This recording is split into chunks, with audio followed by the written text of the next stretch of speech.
Selamat pagi. Tadi teman-teman rekan media sudah melihat secara jelas bahwa telah hadir pihak tergugat. Yang pada intinya adalah legalitas dari mereka masih ada yang kurang, yaitu KTP asli dari prinsipal si pemberi kuasa terhadap pengacaranya tergugat. Kenapa itu penting? Karena memang itu hukum acaranya. Kita bisa verifikasi apakah surat kuasa dan KTP itu betul nggak Bapak Ridwan Kamil yang memberikan kuasa. Itu yang pertama. Yang kedua, tadi bertanya dasar gugatannya apa, bolak-balik. Sekarang gini, saya mau sampaikan. Adanya upaya hukum gugatan kami ini adalah untuk mengetahui siapa ayah si anak ini kan, yang dijamin putusan MK nomor 46 yang menurut keterangan dari klien kami adalah buah hatinya itu adalah hasil perbuatan dari Lisa dan Bapak Ridwan Kamil gitu loh. Jadi ya biarpun tergugat masih banyak koreksinya, tidak membawa KTP-nya, prinsipal, ya kita hargai, tapi itu menjadi koreksi catatan ke depan. Dan agenda selanjutnya tadi sudah ditunjuk hakim mediator, yang dimana hakim mediator tersebut kami memohon dari majelis hakim langsung dan ternyata disetujui. Kami apresiasi itu dan semoga berjalan dengan baik karena proses mediasi itu kan hanya 30 hari ya. Jika tercapai nanti itu perdamaian ya berarti everybody happy, dalam artian win-win solution. Berarti tidak perlu ada hukum-hukuman, ya udah sama-sama tes DNA. Dan sekarang saya mau tanya, ahli hukum siapapun tidak akan pernah bisa mengetahui anak itu anaknya RK atau Lisa ataupun pihak yang mengaku-ngaku lain. Jadi sekali lagi saya ulangi bahwa jalan keluar dari permasalahan ini hanyalah kearifan, kemartabatan dan kejentelan para pihak. Ayo kita sama-sama tes DNA. Siapapun ahli hukum kalian di luar sana tidak ada yang bisa membuktikan bahwa ini adalah anaknya Lisa atau RK. Makanya kami tempuh upaya hukum ini. Gitu loh. Jadi semua pihak mempunyai hak konstitusi yang sama dan berdasarkan putusan Mahkamah Konstitusi nomor 46, anaknya Lisa berhak mendapatkan identitas di negara Republik Indonesia ini. Karena apa? Dia berhak sejahtera, dia berhak mendapatkan juga kehidupan yang layak. Bagaimana negara bertanggung jawab ada seorang anak kecil lahir yang notabene ini adalah tanggung jawab semua pelaksana hukum dan itu sudah dimengerti. Jadi kami berharap juga ke depannya juga tidak ada lagi tidak bawa KTP prinsipal. Itu kan memperlambat hukum acara kayak gitu kan.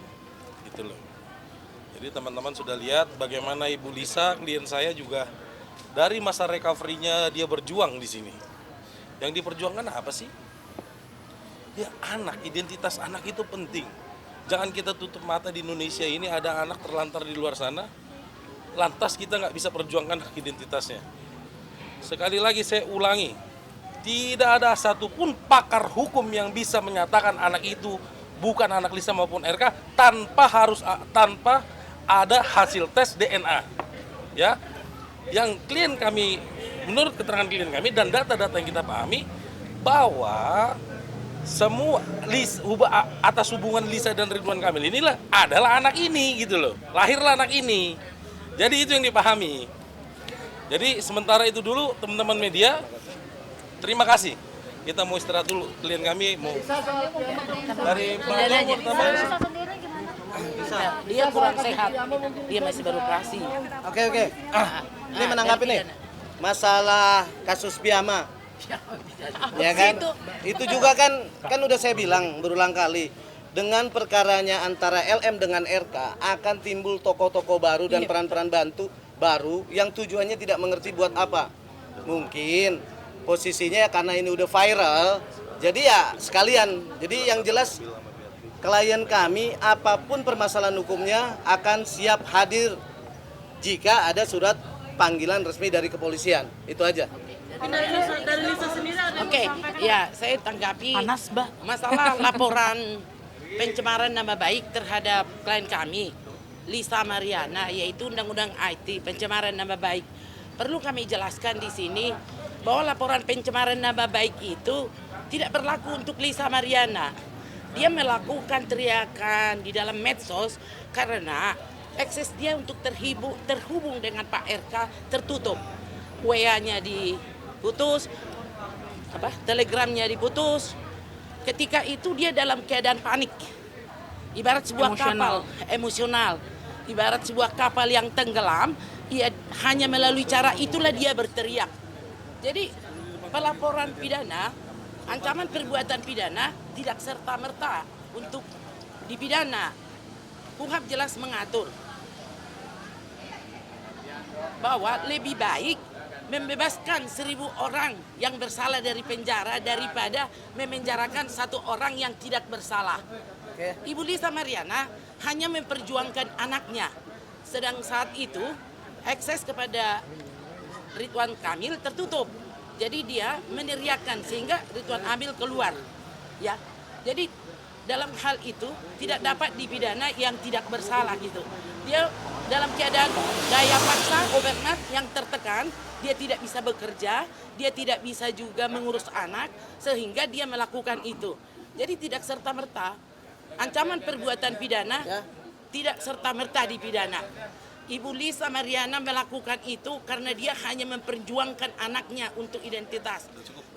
Kalau laporan pidana nanti kalian telepon Bapak John Nababan.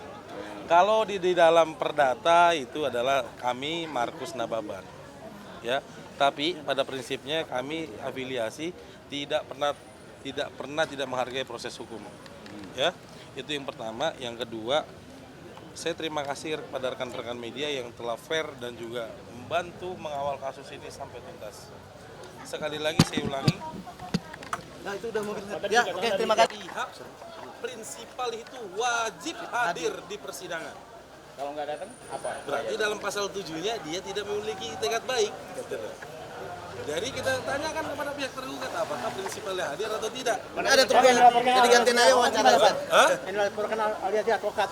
Aliansi advokat ya itu kan semua orang itu berhak melakukan upaya hukum, namun tidak semua hukum laporan itu kan bisa terverifikasi apakah dia melakukan atau tidak. Pada prinsipnya adalah jangan kita buat tokoh-tokoh baru yang di luar daripada konteks ini. Sebentar, mediasi dipanggil hari ini. Sebentar.